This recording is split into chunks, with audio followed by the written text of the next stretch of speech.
This is our 5th time. I wouldn't have dreamt of what I learned here. This encourages you and inspires you. And it's so relaxing, and the food is great. I love Retreat at Sea, and I will do it again. And you should be here. Holy Trinity is at work full time here.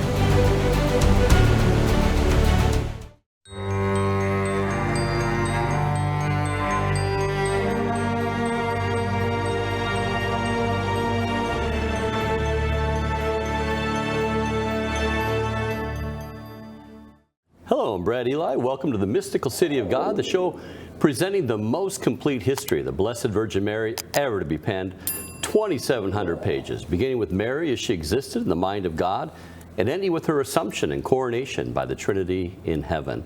Last week we focused on the massive number of approbations that top church officials, including 5 popes, gave to this history of Mary, titled The Mystical City of God. We likewise covered how many Catholic universities and dozens of theologians defended this unique work as well. This week, we want to answer the question, just how did Mary of Agreda know what to write? How did she know so much about the Trinity, God, angels and demons, Jesus and Mary, and everything else she wrote about with such confidence that popes, bishops, university professors, and theologians praised her for her sublime theology? Before we get started, we want to remind you, Church Militant Premium members, that we're extending all these episodes just for you, doubling them actually, as a way of thanking you for your financial support that enables us to make videos like this one. So thank you. And if you happen to be watching a shorter version, perhaps on YouTube, please hit that like and subscribe button. And think about supporting us by becoming a premium member for just $10 a month. Yeah, that's something that I believe, playing off of what we were talking about last week with all the approbations, all the fervor, it made the book completely unique. No other book's been researched, and I think it's exactly that, because she had such exact knowledge of all these things. It amazed everybody and caused them a fervor. Does she know what she's talking about? Is this what the Catholic Church believes? Is this how it's really, did she write that?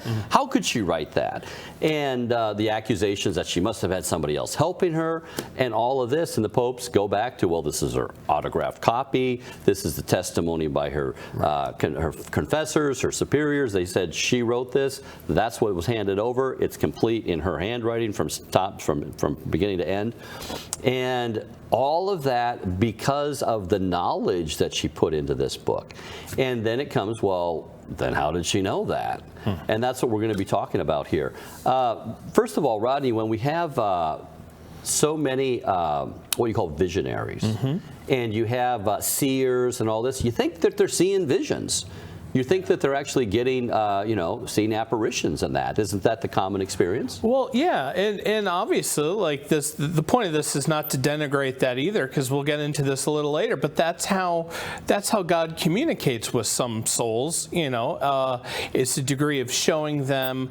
I think maybe it's through their imagination somehow. We're not quite sure the mechanism, but there is a vision we see.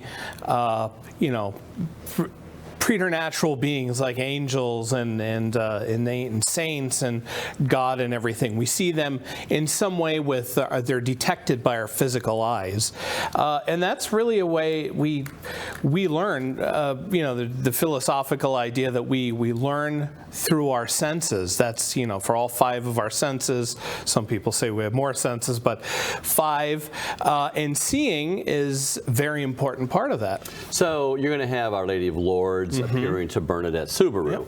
Yep. And she sees that, and she says, this is what she said, this is what I saw. Then the children seers, they actually saw the Blessed Virgin Mary there, St. Joseph, or where else in the apparitions. And they say, well, this is what I saw, this is what I heard. The sense is being invoked there. Right. Juan Diego, Blessed Mother, appeared here and spoke to me, and this is what I saw, and I think this is what it means. So we're having words trying to be communicated. And this is the deal with Mary of Agreda. She says, first of all, most of her book is written, and she's not saying, I see this as a vision. She's not saying, someone told me this. There are parts after many of the chapters where the Blessed Virgin Mary gives some salient points or something commenting on a spiritual direction and that type of thing.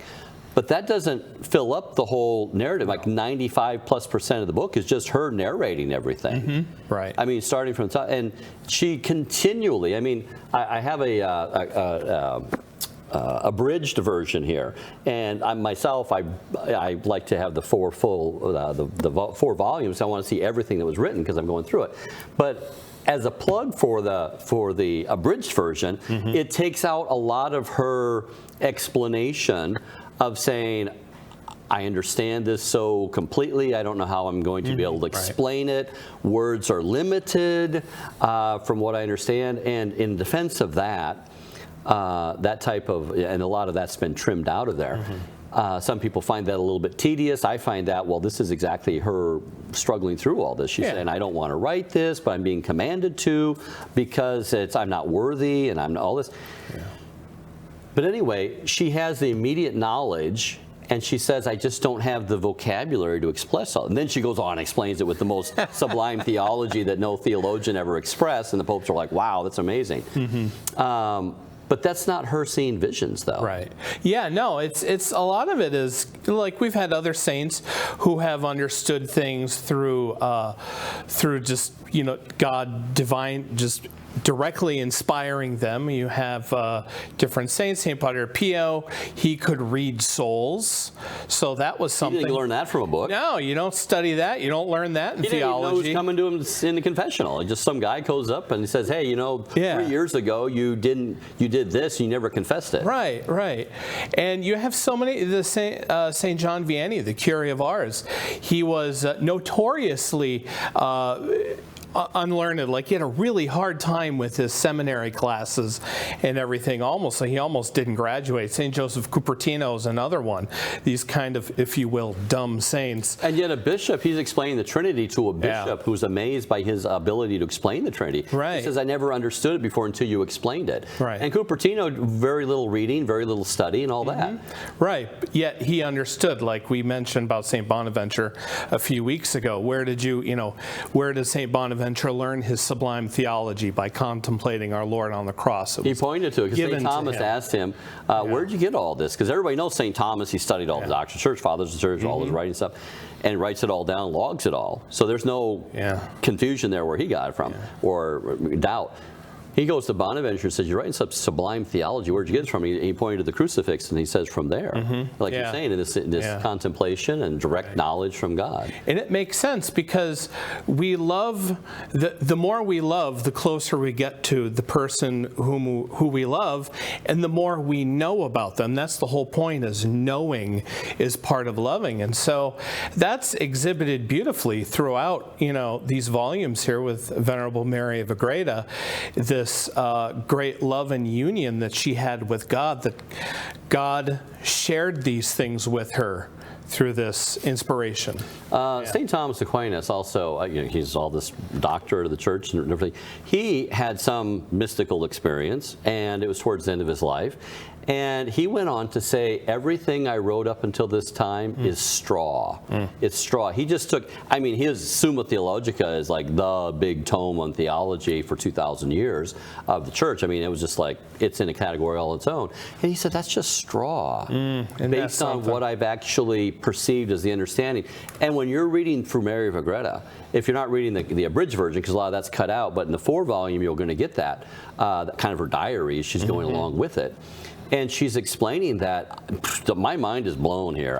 To understand all this, and I'm going to try and communicate it, and I'm not going to do very well at it. That was part of the reason why she drug her feet many years in trying, being forced to write this, forced under obedience. But she saw obedience as a freedom. She said, you know what?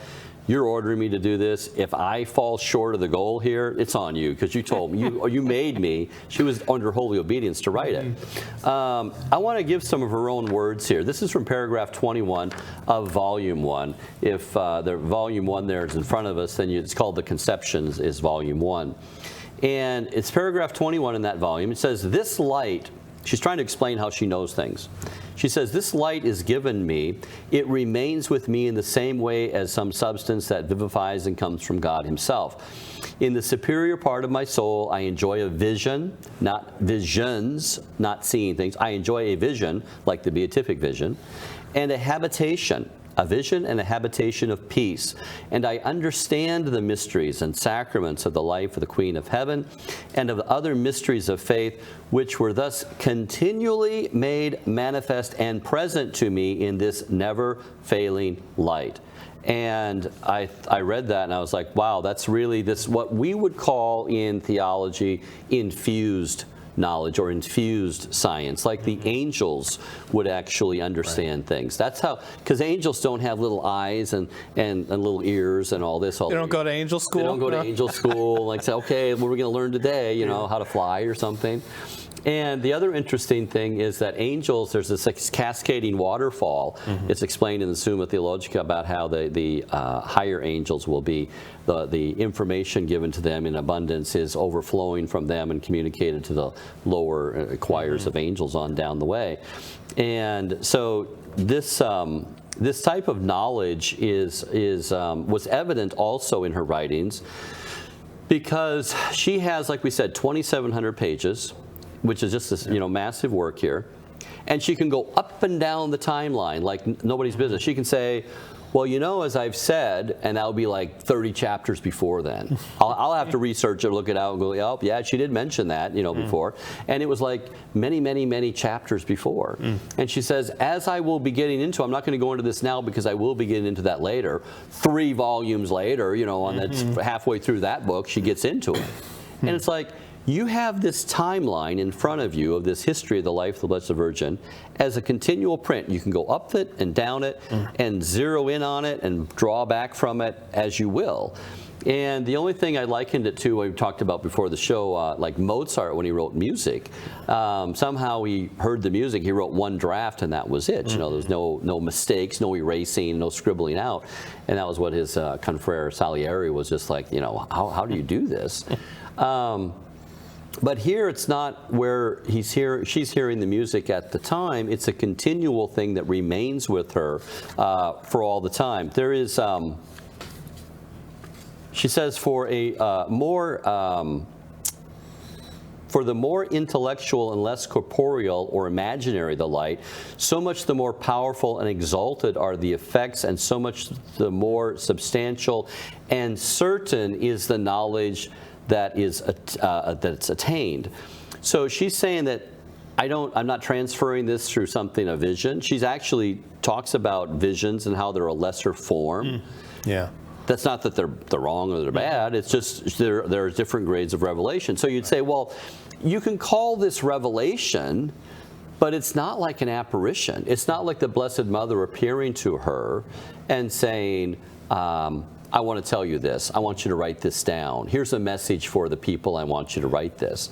I was talking before the show here on one instance when it does come up when God would respond to her sometimes, or an angel, or the Blessed Mother. But she makes that very clear in the book. Right. And one of the recent instances I was reading this morning about how the Ark of the Covenant in the Old Testament was a type of the Blessed Virgin Mary, the new Ark, because the old Ark had the manna in it, which typifies Christ's priesthood, and the rod of Aaron, which is his kingship, and the tablets, the 2 stone tablets of Moses, which is his prophecy or teaching office.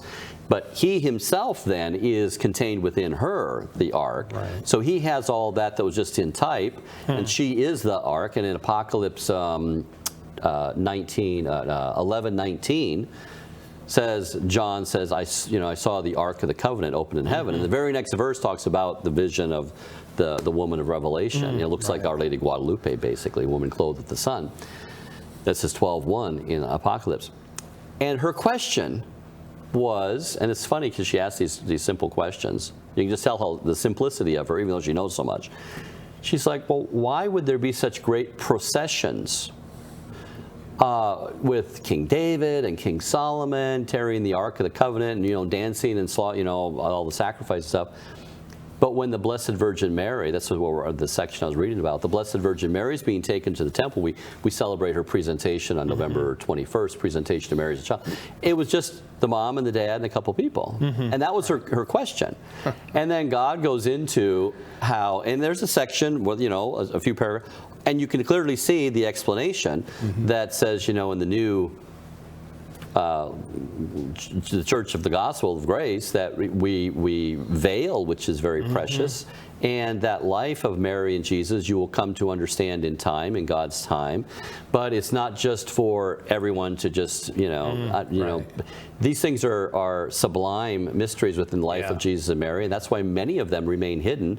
I think you were talking about the age of Mary, when a lot of these things will be revealed. Yeah, well, this book is the life of Our Lady in its many aspects, but in many ways Our Lady will really be revealed at the triumph of the Immaculate Heart. You know, at Fatima, Our Lady says, in the end, my Immaculate Heart will triumph. And that's when the whole world, literally the whole world, all of creation, all human beings will understand that Our Lady was the one who you know, liberated the world from this great evil. And only then will they actually have that full awareness. Yeah. But that's not the end of the world. That's still in our time, and the era of peace, the reign of Christ the King. That's it for our shorter version. For non-premium members, we will see you next week when we talk about the Blessed Mother's conquest, get this, over all the forces of hell at the foot of the cross on Calvary. You won't want to miss it. God bless you.